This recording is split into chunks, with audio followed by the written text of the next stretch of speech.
नमस्कार। अब हम अध्ययन करेंगे सार्जेंट योजना के बारे में। सार्जेंट योजना जो लगभग 1944 में आई, इसको जो ये योजना बनाई जब अंग्रेज़ों ने, तो उनको ये लगता था कि हम तो हमेशा ही यहाँ पे रहने वाले हैं, और उन्होंने लगभग एक 40 साल में पूरा करने के लिए एक शिक्षा का खाका बनाया और बोला हम इसको मतलब इंडिया को पूरी तरह से मतलब इंग्लैंड की तरह बना देंगे।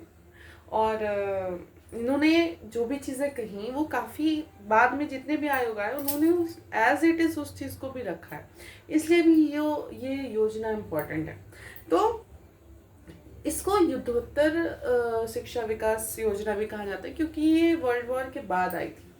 तो यहाँ पे जो भी चीज़ें इसमें नई कही गई, आज हम उसको रिवीजन के रूप में देखेंगे। तो पहली सबसे अच्छी चीज़ जो अभी आपको देखने को मिल रही है, चाहे एनईपी हो, चाहे जितने भी आंगनबाड़ी चलते हो, तो यहाँ पे सबसे पहले ऐसा आयोग था अंग्रेज़ों के ज़माने का जिसने पूर्व प्राथमिक की भी बात कही थी। पूर्व प्राथमिक शिक्षा अर्थात 3 से 6 वर्ष की शिक्षा यहाँ पे इन्होंने बात कही। इसके लिए आपके प्रशिक्षित आपके जो शिक्षक होने चाहिए जो खेल और व्यवहारिक माध्यमों से बच्चों को सिखाएंगे, और एक तरह से आप कह सकते हैं नर्सरी की शिक्षा जो है वही नींव है, लेकिन इन्होंने इसको बिल्कुल निःशुल्क बताया कि मतलब इससे कोई फीस नहीं रहेगी, निःशुल्क नर्सरी की बात करी। फिर दूसरी जो चीज़ थी इसमें प्राथमिक या बुनियादी शिक्षा की जो बात करी, तो प्राथमिक को इन्होंने 2 भागों में बांटा, एक आपका जूनियर बेसिक, दूसरा आपका सीनियर बेसिक। तो 6 से 14 वर्ष के बच्चों को निःशुल्क एवं अनिवार्य शिक्षा जो हम आरटीई में पढ़ते हैं, या हमारा जो धारा 21A है, तो संविधान की जो अनुच्छेद है 21A उसमें पढ़ते हैं, तो वही चीज़ देखिए कहाँ पे सार्जेंट ने 1944 में बोली थी कि 6 से 14 वर्ष के बच्चों को निःशुल्क एवं अनिवार्य शिक्षा मिलनी चाहिए। साथ ही साथ इन्होंने ये भी बोला था कि इसका माध्यम क्या होगा, मातृभाषा। साथ ही साथ आरटी में जैसा है, इन्होंने ये भी बोला था कि 30 बच्चों पे एक टीचर होना चाहिए, ये रेशियो भी इन्होंने बताया था। तो जो 2 भाग इन्होंने बांटे, जूनियर बेसिक उसमें 6 से 11 वर्ष और फिर सीनियर बेसिक में 11 से 14 वर्ष तक बच्चा शिक्षा ग्रहण करेगा निःशुल्क एवं अनिवार्य। इसके बाद इन्होंने हाई स्कूल के बारे में बोला। हाई स्कूल में भी इन्होंने 2 मतलब आप कह सकते हैं विभाजन किए। पहला आपका है अकादमिक, दूसरा आपका है तकनीकी। तो जो अकादमिक है वो प्योर आपका आर्ट मतलब कह सकते हैं कला और शुद्ध विज्ञान है, ठीक है। और जो तकनीकी है उसमें व्यवहारिक है, आपके औद्योगिक वाणिज्य, आप कह सकते हैं कि तकनीकी एक तरह से व्यवसाय, आगे चल के व्यवसाय के लिए, रोजगार के लिए जो चीज़ें करते हैं। इन्होंने इसमें जो रेशियो माना वो 20:1, मतलब 20 बच्चों पे एक टीचर होना चाहिए। लेकिन इसकी कमी ये थी कि इन्होंने कहा कि सबको यहाँ पे नहीं भेजना है आपको, मतलब जो योग्य है, जो बहुत अच्छे हैं उनको भेजना है, ये इसकी कमी थी।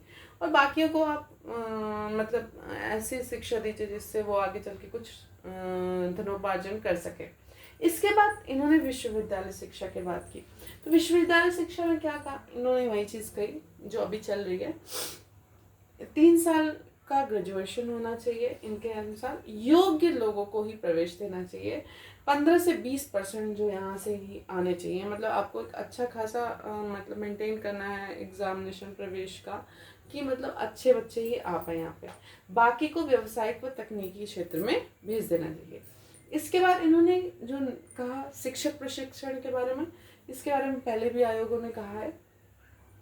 वेतन वृद्धि की बात कही, ठीक है, सेवा शर्तों की बात कही, प्रशिक्षण होना चाहिए। अगर जो नॉन ग्रेजुएट है उसको 2 साल का मिनिमम प्रशिक्षण, और जो ग्रेजुएट है उसको 1 ईयर का मिनिमम प्रशिक्षण होना चाहिए। रिफ्रेशर कोर्स की बात की जो इम्पोर्टेंट है, और शोध की बात की।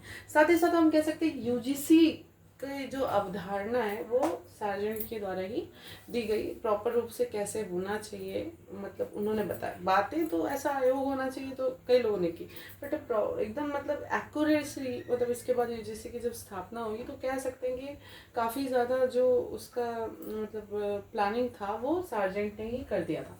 इसके बाद विशेष शिक्षक की बात इन्होंने की, जो सबसे पहले इनके समय में की गई। उन्होंने जो दिव्यांग बच्चे थे उस समय उनको हैंडीकैप्ट या विकलांग कहते थे, तो उन बच्चों के लिए अलग से विशिष्ट विद्यालयों की बात की, समावेशी की बात नहीं की, विशिष्ट शिक्षा की बात की। इसके लिए भी प्रशिक्षित शिक्षकों की होने की आवश्यकता इन्होंने समझी। इसके बाद जो नया इन्होंने कहा वयस्क शिक्षा, जिसको हम प्रौढ़ शिक्षा कहते हैं।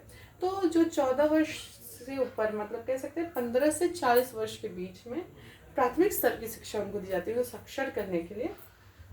इन्होंने कहा 20 वर्ष के भीतर आपको सारी निरक्षरता समाप्त कर देनी है, और एक केंद्र पर मैक्सिमम 25 बच्चे होने चाहिए, और मेल फीमेल के लिए अलग इन्होंने इंस्टीट्यूशन की बात कही।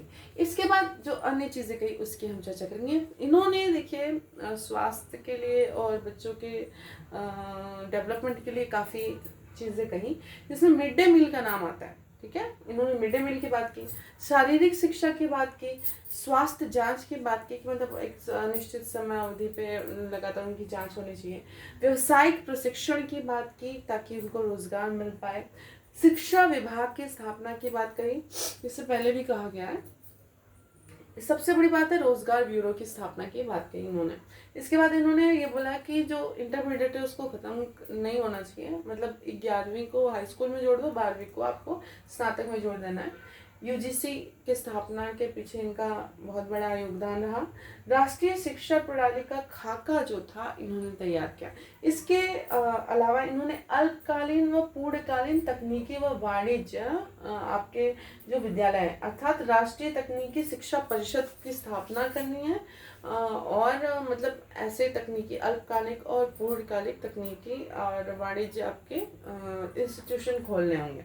इसके अलावा मनोरंजक और सामाजिकता से परिपूर्ण आपकी शिक्षा होनी चाहिए। तो ये मुख्य बिंदु है, काफ़ी चीज़ें इन्होंने नहीं कही, और क्वेश्चन भी बनते हैं कि ये सबसे पहले किसने कहा, जैसे मतलब क्वेश्चन भी आता है इससे संबंधित। लेकिन जानने की भी आवश्यकता है, क्योंकि ज़्यादातर चीज़ें जैसे as it is 6 to 14 year, यहाँ पे देखिए प्री प्राइमरी देख लीजिए, विशिष्ट शिक्षा तो नहीं है, अब तो समावेशी है, बट हाँ इन्होंने बात कही। इसको देखिए प्रौढ़ शिक्षा जो चल रही है उसके बाद देखिए शिक्षक प्रशिक्षण के लिए बात कही, इसको देखिए विश्वविद्यालयों में चीज़ें कही इन्होंने। तो बहुत ही अच्छा इनकी बहुत ही अच्छी प्लानिंग आप कह सकते हैं। लेकिन प्लानिंग क्या, अच्छी खासी समय तक राज करने का इनका प्लान था, और खेल समिति ने इसको 16 साल करने के लिए प्रस्ताव भी दिया था। जैसा सोचे वैसा हो जाए ज़रूरी नहीं है, और अच्छा ही हुआ जो हुआ। फिलहाल इसके बाद हम नेक्स्ट जो हमारी योजनाएं हैं उस पर हम चर्चा करेंगे। धन्यवाद।